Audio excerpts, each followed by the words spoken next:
दोस्तों, अगर आप आज इस वक्त काम करना बिल्कुल छोड़ देते हैं तो आप कितने ज्यादा दिन अपनी बचत और जमा पूंजी से जी सकते हैं। दोस्तों, ये जो मैंने अभी आपको पूछा वो असल में वेल्थ की डेफिनेशन है।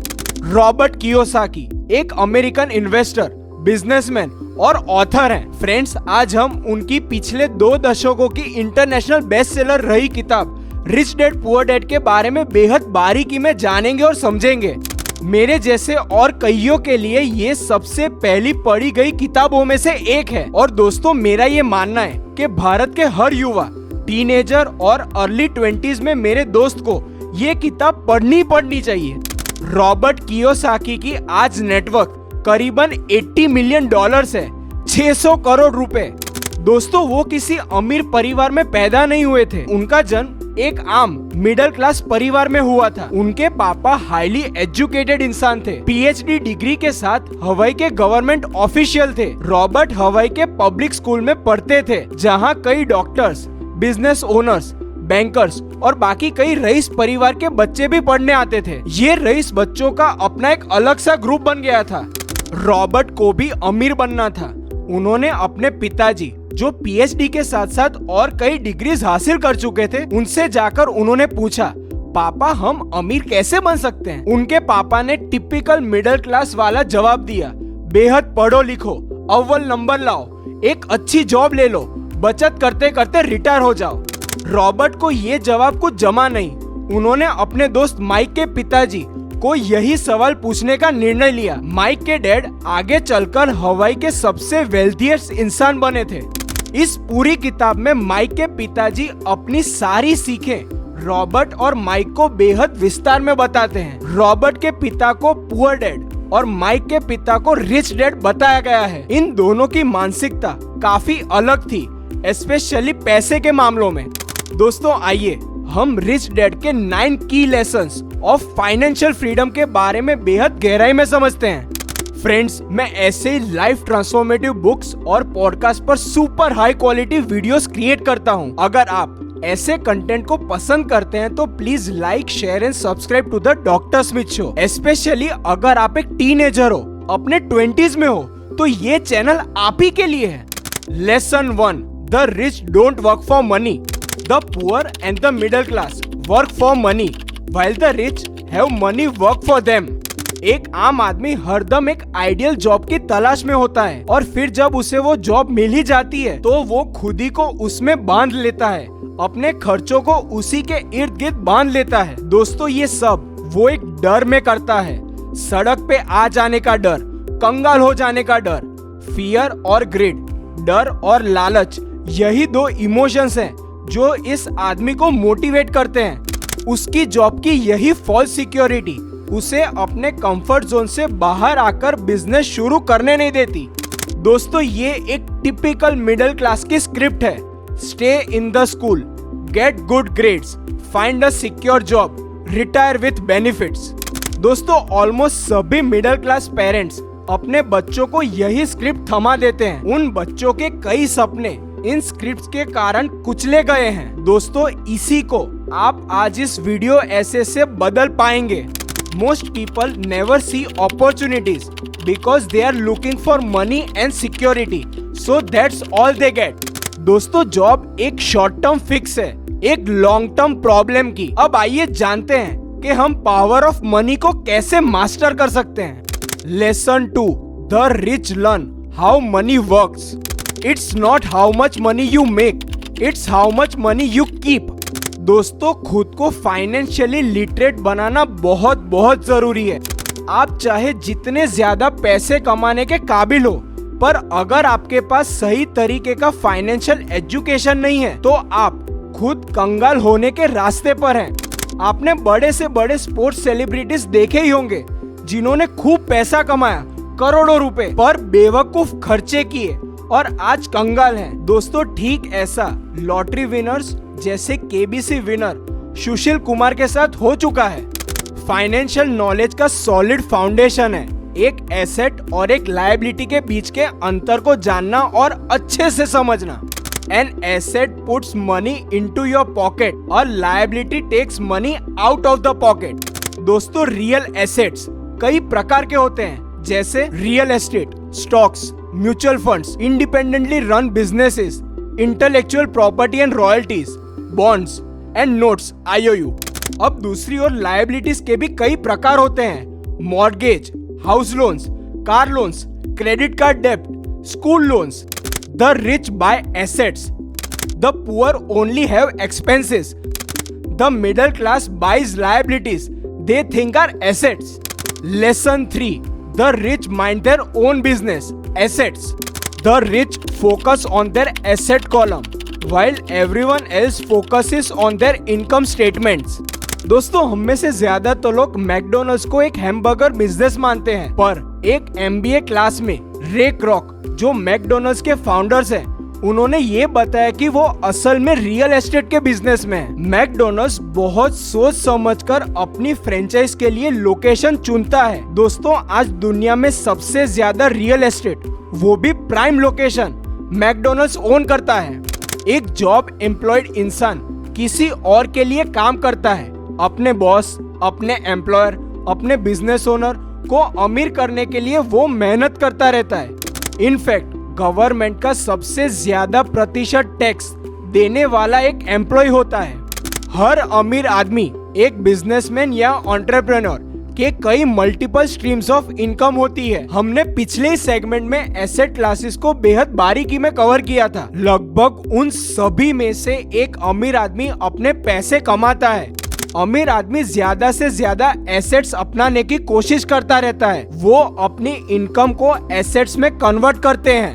एक मिडिल क्लास की लगभग सारी इनकम एक्सपेंसेस या तो लायबिलिटीज में खर्च हो जाती है। दोस्तों, आइए इसी को हम ज्यादा गहराई में समझते हैं। Lesson 4, the rich use corporations. It's the knowledge of the legal corporate structure that really gives the rich a vast advantage over the poor and the middle class. दोस्तों, अगर हम टैक्सेस की हिस्ट्री देखते हैं तो ओरिजिनली टैक्सेस अमीरों के लिए थे, पर जैसे जैसे सरकारी नौकरशाही बढ़ती गई, ज्यादा फंड्स आते गए और टैक्सेस आज सबसे ज्यादा आम आदमी, मिडिल क्लास भरते हैं। अमीर आज टैक्स के कानूनों की कमियों का भरपूर फायदा उठाते हैं और जितना कम से कम टैक्स हो सके उतना ही भरते हैं। अमीर बिजनेस कॉर्पोरेशन खड़े करते हैं जिसके कई फायदे होते हैं, जैसे tax less than the personal, more tax deductions available, protection from lawsuits. दोस्तों, हमारे खुद के फाइनेंशियल IQ को बढ़ाने के लिए 4 की एरियाज हैं। Accounting, that is the ability to read numbers.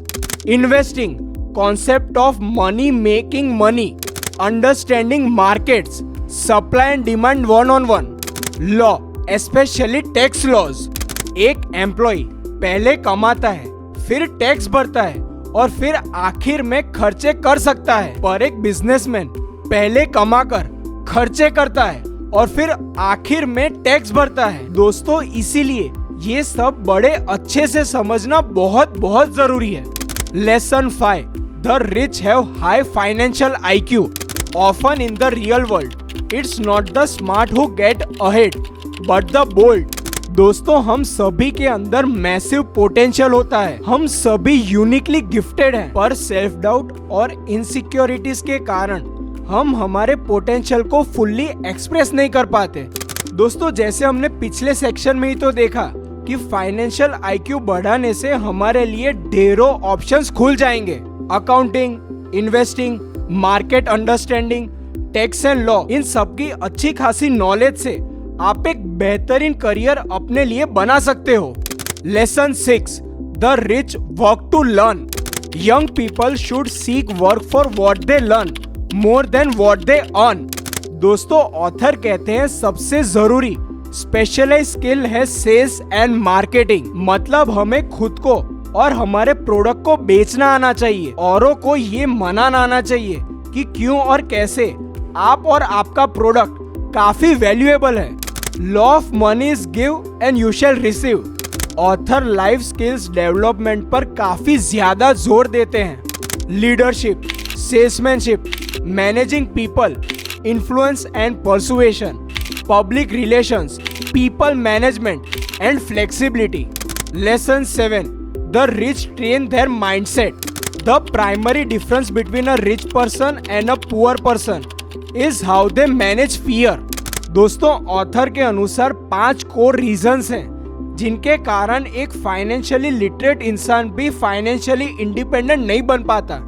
First, fear. Second, cynicism. Third, laziness. Fourth, bad habits. And fifth, arrogance. इन पांचों में क्या माइंडसेट एक इंसान अपनाता है, यही या तो वो इंसान को अमीर बना सकता है या तो गरीब. फियर.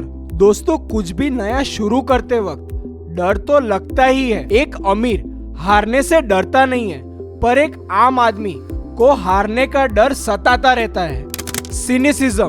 कुछ नया, बड़ा या अलग शुरू करते वक्त कई लोग मुफ्त का ज्ञान देने के लिए वेले बैठे हैं. आपको हर वो कारण कहे जाएंगे कि क्यों आप असफल होंगे. अमीर इन्हें इग्नोर करते हैं, पर आम आदमी इनकी बात मान लेते हैं. लेजीनेस. दोस्तों, अमीर आलस नहीं करते, वो काम करते ही रहते हैं और अलग अलग अपॉर्चुनिटीज खोजते रहते हैं, पर एक आम आदमी आलसी होता जाता है. हैबिट्स. द रिच पे themselves first, the middle class पे बिल्स फर्स्ट. एरोगेंस. दोस्तों, अमीर हर दम कुछ न कुछ नया सीखते रहते हैं, पर आम आदमी एरोगेंस में रहता है. मुझे सब आता है, मेरे पास ये डिग्री है, मैं गोल्ड मेडलिस्ट हूँ, वगैरह वगैरह. If you have any desire to be rich, you must focus. Follow one course until successful. Lesson 8. 10 steps to get started. दोस्तों, ये सारे सेल्फ एक्सप्लेनेटरी स्टेप्स हैं जिनकी बदौलत आप एक फाइनेंशियल जीनियस बन जाएंगे. Step 1. Find your why. Find a reason greater than reality. It's the power of inspiration. Step 2. Make daily choices. Power of decisions. Step 3. Choose friends carefully. Power of association. Step 4. Master one money making formula, then learn more. Step 5. Develop financial discipline. Pay yourself first. The power of self discipline. Step 6. Pay experts to guide you. Power of good advice. Step 7. Acquire assets. Be mindful of long term returns. Step 8. Use cash flow from assets to buy luxuries. Power of focus. Step 9. Study people you admire. The power of myth. And step 10. Pass on what you are learning. Teach others. The power of giving. दोस्तों, मैं आशा करता हूँ आप सभी ने इन 10 steps को लिखकर अच्छे से समझ लिया है. Lesson 9. The future rich take action. Action always beats inaction. Author Robert Kiyosaki हमें कंटिन्यूअस ग्रोथ के लिए 5 स्टेप्स देते हैं. First, monitor. जांचे परखे क्या काम कर रहा है और क्या काम नहीं कर रहा. सेकंड, नए नए ideas, new strategies, new tactics को एक्सप्लोर करें. थर्ड, किसी एक्सपीरियंस्ड एक्सपर्ट की सलाह लें. फोर्थ, सेल्फ एजुकेशन अपॉर्चुनिटीज खोजें. फिफ्थ, नई नई सीखों को अपने काम में उतारो. दोस्तों, आइए अब हम इस बेहतरीन लंबे वीडियो को शॉर्ट में समराइज कर देते हैं. सो ये है the difference between a rich dad and the poor dad. Rich dad ये मानते हैं कि सब बुराई की जड़ पैसा ना होना है. पुअर डैड ये मानते हैं कि सब बुराई की जड़ पैसे का लगाव है. रिच डैड ये पूछते हैं how can I afford it. Poor dad ये मानते हैं I can't afford it. Rich dad की ये सलाह है अच्छे से पढ़ो और लिखो ताकि आप एक कंपनी बना पाओ या तो कोई कंपनी आप खरीद पाओ. पुअर डैड की ये सलाह है अच्छे से पढ़ो और लिखो ताकि आप एक बड़ी सी कंपनी में नौकरी कर पाओ. रिच डैड ये मानते हैं कि मुझे अमीर होना चाहिए क्योंकि मेरे बच्चे हैं, पर पुअर डैड ये मानते हैं मेरे बच्चों की वजह से मैं अमीर नहीं हो सकता. रिच डैड ये कहते हैं कि फाइनेंशियल रिस्क को मैनेज करना सीखो. पुअर डैड कहते हैं कि पैसे के मामलों में play it safe, don't take risk. Rich dad कहते हैं कि पैसा पावर देता है. पुअर डैड कहते हैं कि पैसे की कोई खास अहमियत नहीं है. रिच डैड अपने बिल्स को एकदम अंत में भरते हैं, पुअर डैड अपने बिल्स को पहले भरते हैं. Rich dad total financial self reliance में मानते हैं, आत्मनिर्भरता. पुअर डैड ये मानते हैं कि गवर्नमेंट उनकी जरूरतों का ध्यान रखेगी. रिच डैड के कई सारे इनकम स्ट्रीम्स हैं, पुअर डैड का सिर्फ एक इनकम सोर्स है. रिच डैड लग्जरीज के लिए अपने इन्वेस्टमेंट से मिली हुई कमाई खर्चते हैं, पुअर डैड लग्जरीज के लिए अपने बचत की कमाई खर्चते हैं। ऑलराइट दोस्तों, वीडियो पसंद आए तो लाइक जरूर करना और ऐसे लाइफ ट्रांसफॉर्मेटिव वीडियो कंटेंट के लिए द डॉक्टर स्मिथ शो को जरूर सब्सक्राइब करें। फ्रेंड्स, मेरा आप पर भरोसा है कि आज के लर्निंग से आप एक धनी इंसान बनोगे, वेल्दी एंड प्रॉस्परस। चलिए मिलते हैं। पीस। Thank you.